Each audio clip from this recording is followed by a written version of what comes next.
Bom dia, senadora. Obrigado pela oportunidade de participarmos dessa audiência. Cumprimento a mesa que participa desse debate, a plenária, e me apresento como coordenador executivo da Associação Brasileira de Radiodifusão Comunitária, a Abraço Nacional, e membro da executiva do FNDC, Fórum Nacional pela Democratização da Comunicação. Senadora, nós temos, na história do Brasil, um período que coincide justamente com a história da Voz do Brasil. Porque a Voz do Brasil, nós que nascemos no interior, nasci em fazenda, no interior de Goiás, na cidade de Catalão, e cresci na fazenda, acompanhando principalmente a Rádio Nacional nas suas programações musicais, que nos alegravam lá na solidão do sertão, e a existência da Voz do Brasil, que levava para os nossos adultos as informações tão importantes para eles se situarem enquanto um cidadão brasileiro. Eu me recordo que, quando criança, eu ficava à beira do rádio observando as notícias que saíam para poder avisar ao meu avô, ao meu pai, que estava no curral tirando leite, sobre aquelas informações, para eles correrem para o pé do rádio para ouvirem aquela informação, já que naquela época era um rádio, né, a Voz de Ouro, né, aquele grande, enorme, que tinha um local de destaque, como a televisão existe, né, tem esse local de destaque em várias casas, né, populares.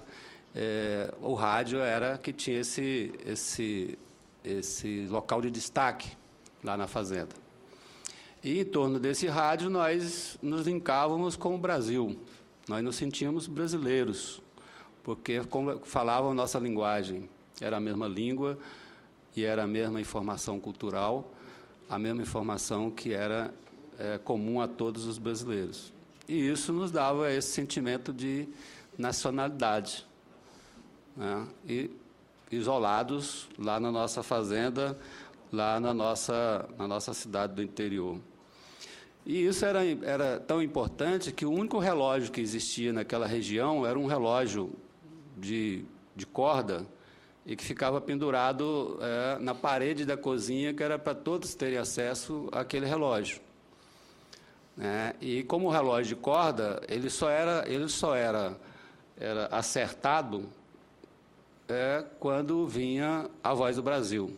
Então, era na hora do Voz do Brasil que era acertado e dado corda naquele relógio que ficava pendurado na parede da cozinha, que era o local nobre também da casa na fazenda, onde todos, né, recebiam todas as visitas, né, e todos se congraçavam naquele ambiente. E eu estou fazendo esse relato etnográfico porque é necessário fazer esse relato, né? E eu tenho certeza que dos milhões de brasileiros que representam a audiência de rádio, cada um vai ter um relato etnográfico para falar sobre essa relação, né, com esse patrimônio brasileiro que é a Voz do Brasil. E muitos deles, com certeza, com muito mais significância do que esse relato que eu acabo de fazer em relação à minha própria história. Nós temos, durante um período pré-constituinte, nós tivemos no Brasil uma grande movimentação, principalmente dos excluídos dos meios de comunicação, pela verticalização e segmentação dos meios, né? Não só da televisão, mas como também das rádios brasileiras, né? Era a lógica da regionalização da produção, da centralização de produção, e, com isso, radialistas, músicos, em relação aos rádios, e atores, jornalistas e outros profissionais da área de comunicação em relação aos demais meios, né, como a TV também. E isso repercutiu principalmente na produção e circulação de informação. Quer dizer, nós começamos a construir, pelos meios comerciais, construir a central do pensamento único, né? A indústria do pensamento único, da pasteurização, da informação, como também dos produtos culturais.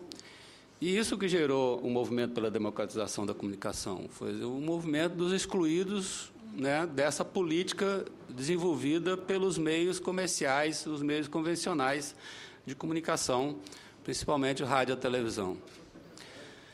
E esse é um processo que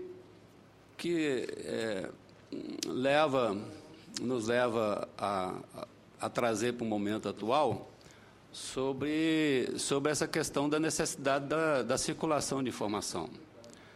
Como já foi dito, hoje nós temos aí no Brasil cerca de quase 5 mil emissoras comerciais, temos quase 5 mil emissoras comunitárias autorizadas, né? E apesar da repressão, apesar da perseguição, continua sobrevivendo, né? E fazendo o seu papel de fazer circular a informação. O programa A Voz do Brasil, ele vem nesse sentido, né? É uma existência necessária no sentido justamente de garantir esse acesso a uma informação.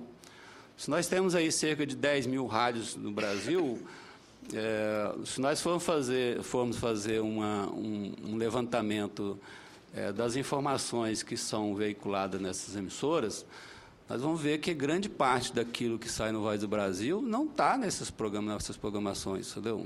Não tem o menor espaço. Por quê? Porque continua, embora nós tenhamos aí cerca de 10 mil emissoras no Brasil, entre comunitárias, comerciais e educativas, nós temos poucas centrais de produção de conteúdo. E essas centrais de produção de conteúdo continuam dominando a circulação de informação. A Voz do Brasil é um momento único em que a população tem acesso a informações a respeito daquilo que é de interesse lá daquelas comunidades que mais precisam da informação.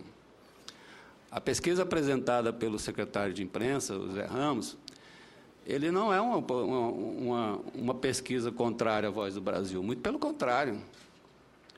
Justamente nas regiões que mais há concentração de meios em todas as mídias, tem 39%, quase 40% de pessoas que são favoráveis à manutenção e contrárias à flexibilização da Voz do Brasil, que é a região sul e sudeste. Então,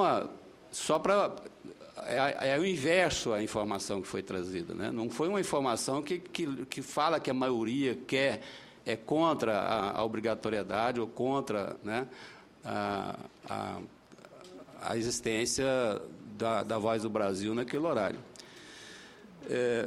Eu acho que se nós fizermos, eu acho que deveria ser feito, né, até porque a Voz do Brasil merece isso, e a população brasileira, e a cultura brasileira, a identidade brasileira merece isso, de chamar o Eduardo Coutinho e fazermos uma grande pesquisa etnográfica, fazer um grande documentário etnográfico sobre a questão da Voz do Brasil em todas as regiões. Não apenas um número frio do percentual, de tal percentual, ou uma pesquisa dirigida. Mas fazer um trabalho que realmente venha a alma do povo brasileiro se expressar em relação a isso. Nós somos, dos movimentos pela democratização da comunicação, nós somos pela flexibilização do horário da Voz do Brasil, não é porque simplesmente pelo fato de ser contra a flexibilização apenas, ser contra por ser contra. É contra porque, na verdade, São 7 horas em Brasília se transformou em um patrimônio cultural do povo brasileiro, né? Ele se transformou em um hábito cultural. Não é um hábito apenas comunicacional, é um hábito cultural. As pessoas se programam nas localidades em que existe a necessidade da informação, para sentar perto do rádio e acompanhar a programação, tá? Para saber o que está acontecendo agora nos 3 poderes, que seja de interesse daquela comunidade. E, naquele momento, são milhões de pessoas que estão sintonizados e, muitas vezes, sincronizados, pensando em uma identidade nacional. Uma identidade nacional sincronizada. Então, a manutenção do programa às 19 horas vem nesse sentido, no sentido de contemplar uma manifestação cultural brasileira que já tem gerações e gerações que acompanham a convergência tecnológica. Ela vem reforçar a audiência da Voz do Brasil. Eu, por exemplo, só ouço a Voz do Brasil e ouço todos os dias no carro, que é o horário que eu estou em trânsito. Então, aproveito e ouço a Voz do Brasil diariamente nos transcursos que eu tenho das minhas atividades cotidianas. Agora, nos locais onde não tem o acesso à informação, eles se preparam para isso. E é onde, justamente, nós deveríamos observar politicamente essa necessidade, né? Qual a função que está cumprindo a função de informar, que são essas 3 outras regiões, de 5, 3 regiões que têm, né, o dado frio da opinião, mesmo não entrando a parte cultural, né, onde as pessoas não abram o coração para falar sobre o que pensam e qual é a importância o número frio. As outras 3 regiões defendem, né, a manutenção da Voz do Brasil. Então, são dados que vêm corroborar, né, e reforçar essa necessidade, e eu aqui quero parabenizar, né, a senadora por ter, né, colocado esse debate sobre a questão do bem imaterial, do bem cultural, patrimônio cultural e material da sociedade brasileira, porque na realidade, né, é apenas o reconhecimento desse bem material, né? E, para finalizar, eu gostaria de colocar aqui a nossa posição, né, em relação não só da Abraço, que é a Associação Brasileira de Radiodifusão Comunitária, que nós viemos fazendo essa defesa contra a flexibilização, né, do horário da Voz do Brasil, porque já é um hábito cultural e as pessoas vão ter dificuldades de, às 10 horas da noite, quem trabalha o dia todo no trabalho pesado, né, da vida do campo, ou na vida da floresta, ou nas outras, né, na vida do trabalho popular, e não às 10 horas da noite, não estariam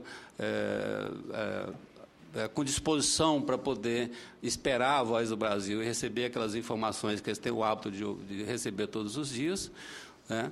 E, com certeza, como foi assumido pelo próprio representante das emissoras comerciais, o objetivo da flexibilização é porque entendem que às 19 horas é um horário nobre, então, sendo um horário nobre na visão comercial, com certeza nenhuma rádio vai abrir mão desse horário nobre para poder perder receita e vai remeter para mais tarde o horário menos nobre da programação da emissora, e com isso, sim, nós vamos estar perdendo esses 39% de audiência que hoje nós temos, mesmo nas regiões onde a concentração dos meios é muito grande.